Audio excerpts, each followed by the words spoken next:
Angelo Alalay, taga Santa Rosa, Laguna, under Team Jerusalem. So, how did I overcome challenges to succeed as leader?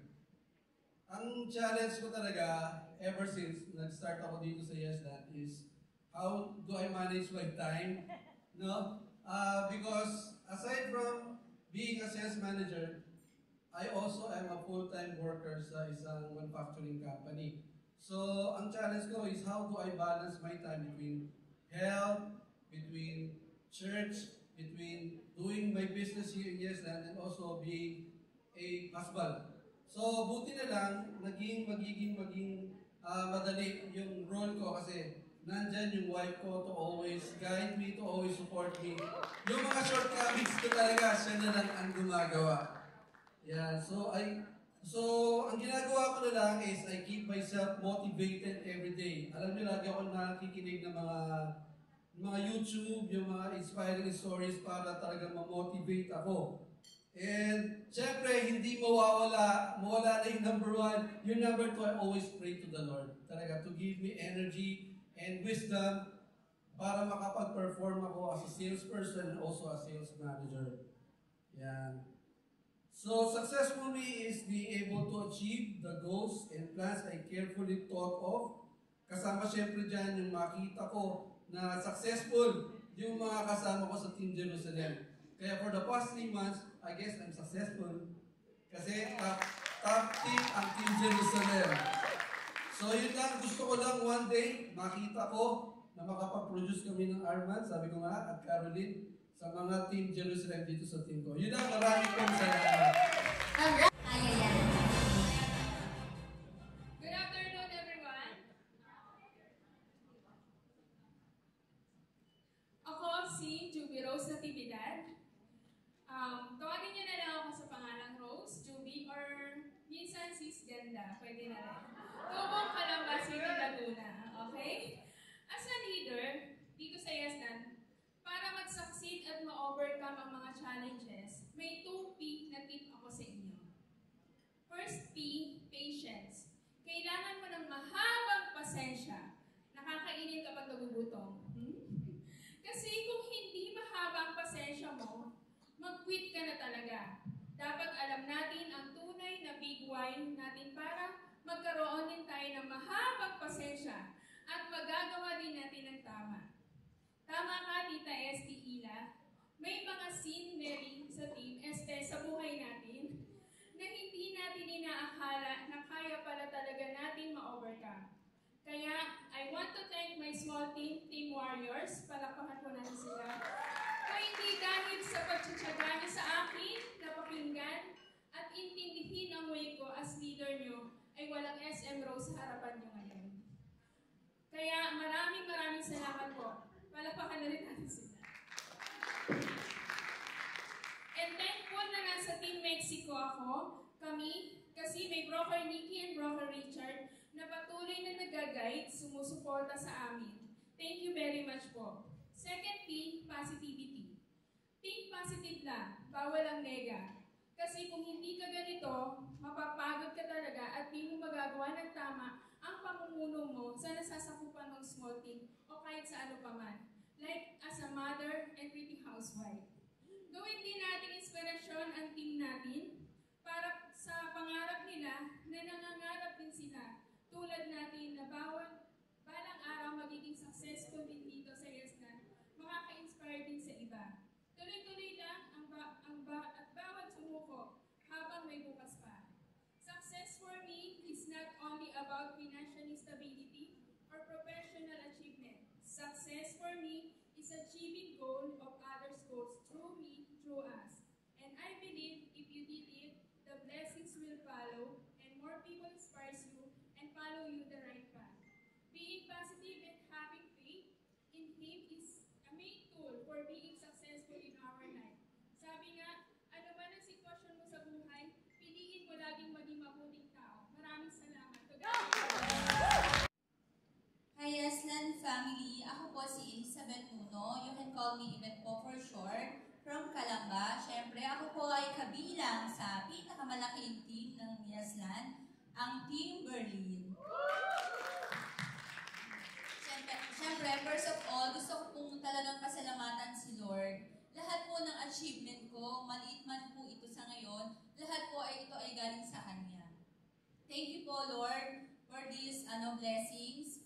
Thank you, Yeslan Realty, for this recognition. Thank you po, Broker Nikki and Broker Richard, sa lahat ng support. Sila po ang naniwala at tumulong sa akin nagtiwala na kaya kong bumuo ng small team. Sa akin pong team, Team Berlin, sa aking leader na siyang dahilan kung bakit ako po ay nandito ngayon sa Yeslan, SD Judith. Sa akin pong family, lalo na sa aking asawa na lagi ko pong kasama sa tripping, sa YLR staff, sa support, salamat po. At syempre, hindi ko po higit sa lahat, gusto kong pasalamatan ang dahilan kung bakit po tayo na-recognize bilang isang top sales manager. Siyempre, shoutout din sa aking small team, the Dreamers team. Masaya, malungkot, nakakaiyak, napakaraming challenges po ang maging isang leader. Pero dahil kay Lord, dahil sa panalangin, parang palagi niyang sinasabi, hindi ko ibibigay sa iyo ang responsibilidad na maging leader kung hindi mo kaya. Bawat challenges, binibigay ko yan sa iyo kasi alam kong kaya mo. Ayun po yung parang nagiging sa mga prayer ko. Siyempre, sa support po palagi ni Broker Richard, we're not perfect po. Hindi po perfect ang bawat team. Siyempre, para po sa isang pamilya, nagkakatampuhan. Pero siyempre, isa po kasi ang ating pangarap, isa lang ang ating goal. Kaya kailangan po maging okay lang po ang lahat. Ang success po para sa akin, I think.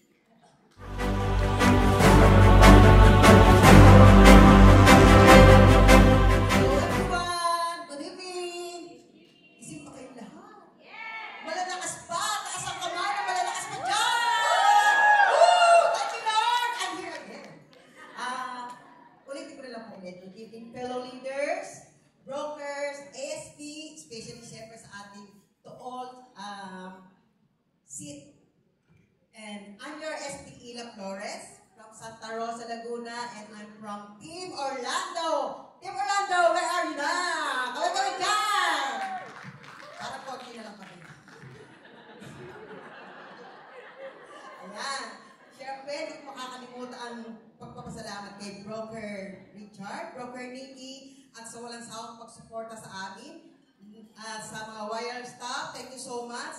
And yung challenge po sa akin, ito po. Challenge is, for succeed is, as a leader is, siyempre, yung challenge sa akin is nung pagkawala ng mister ko na hindi naman nawala. Umalis lang siya saglit dahil wala akong driver. Siyempre, ang hirap, di ba? Walang driver, may hirap mag-drinking. Eh, yung aking anak ay kumisa-misa, pinapag-usapan ko lang. Yun lang po. And then, siyempre, as a leader, first is communication.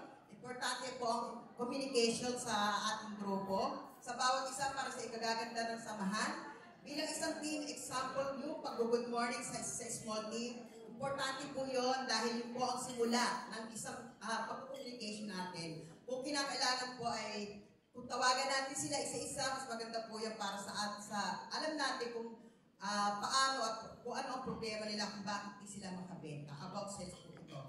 At kailangan ituro din po natin kung paano discarded, kung paano makabenta. And kailangan natin silang i-push upang matulungan natin sila kung paano nila mararating ang narating ko. And ang aking ilalagyan ngayon, so as a leader, hindi po madali. Ang maging leader po ay, pero po may po. Thank you so much. Congratulations! Once again, good morning, Yeslan family! Yan, once again, I'm here, Judith Aliego. You can call me SDJ. Thank you, Yeslan Realty, for this award. Thank you sa aking mga ka-group. Hindi ko na kayo iisa-isahin dyan. Kung wala kayo, wala din ako dito.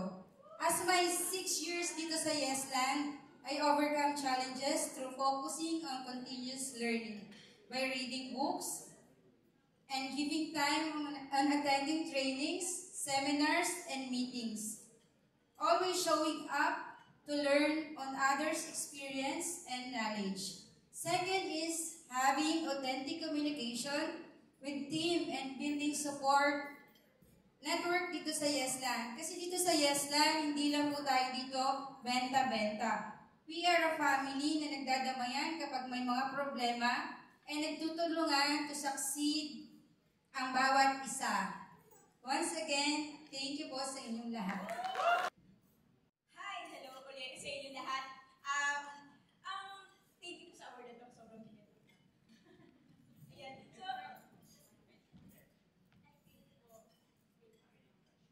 So, ang strategies na ginagawa ko to ensure na yung team ko is well-equipped with skills and knowledge para ma-achieve namin yung aming group target. Number 1 na ginagawa ko is having regular, effective team meetings. Napaka-effective po talaga nito. Good way po ito, good way para ma-maintain namin at magkaroon kami ng continuous and open communication para at the end of the meeting is meron kami mga Q&A para ma-equip kami lahat. Thank you, Team San Diego! Kasi hindi po madawat ang bawat isa sa kung ano man yung talents ng bawat isa, sinishare. So, thankful ako sa Team San Diego. So, number two po na ginagawa po namin is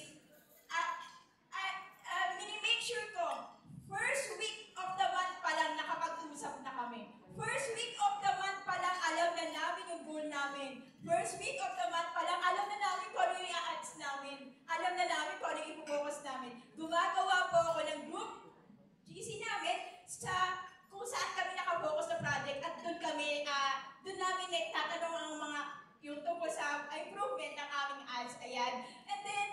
And last po, ang ginagawa ko po is pinipm ko po sila. Every day, every night, kumusta ka na? Kumusta ka na? Kumusta ang araw mo?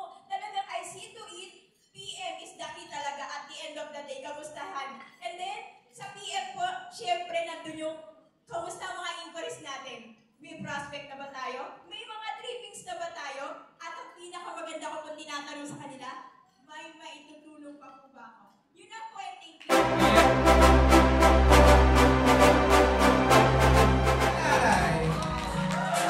Good evening, everyone.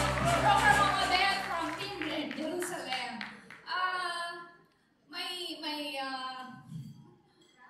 Wala ako. Alam ko naman natin yan, di ba? Karamihan ng leaders dito na-promote sila because magagaling silang magbenta. Mine was different. I was promoted because I passed the broker exam last year. And then nag-start ako, hindi talaga ako marunong magbenta. And I envisioned myself to be a leader that can lead by example. So, if I wanted my team to perform, syempre I have to perform. If I wanted them na bumenta sila, kailangan na sa leader, bumebenta ako. So, what I'm saying is, ang ginawa ko, finast-track ko yung learning ko dito sa art ng selling. So, ganun ko siya ginawa kasi it's a challenge for me dahil hindi nga ako marunong magbenta tapos naging leader ako. I'm just lucky that I have my husband who supports me. And success for me is not just my transformation from being dream stealer to become one of the top brokers here in Yeslan, but more so on the success of the people under our care, ang Team Jerusalem. Syempre, happy ako if isa-isa umaakyat din sila dito sa stage to receive the award. Tama ba, Team Jerusalem? So, thank you for making me top 3. And thank you, Yeslan Realty, for this award. Salamat. And to my husband, I love you. Yun lang po. Yeslan family. Love you, tita! I am Broker Gemma Arasa, Gem for short. I'm from Lumban, Laguna, and I'm with Team Vancouver. So yung kanina, yung paano ka naging successful leader. So sa akin naman, talaga naman mula from the basic, lagi natin paulit-ulit yung basic ng process ng Yeslan. We have the System 8. Basta sinunod mo lang siya, mag-recruit ka, gabayan mo siya kung ano yung tinuturo sa Yeslan, ipasa mo sa kanila. Sa akin, all good things will follow. So ito na nga yun. Nung umpisa, recruit, and then you build good leaders like yun nga sa aming grupo. I have Sales Director Risa and Sales Director Michelle na sa kanila o tapos sa kanila kung ako yung being a top broker number 2. So, yun. So, success for me, sa akin, it follows lahat eh. Yung kung anong teaching natin dito sa Yesland, kung magiging successful ka sa akin, para sa akin, yung having a good family and having Jesus in my life. So, tayo lahat dito, once na nakapasok tayo talaga dito, once we heard na about Jesus, yung kumbaga siya talaga naman lahat from Him, lahat sa Kanya nanggagaling. So, kung narito si Jesus, successful na tayo, di ba? Talagang pupunta tayo, aalamin natin lahat kung ano meron sa Yesland, and we practice it.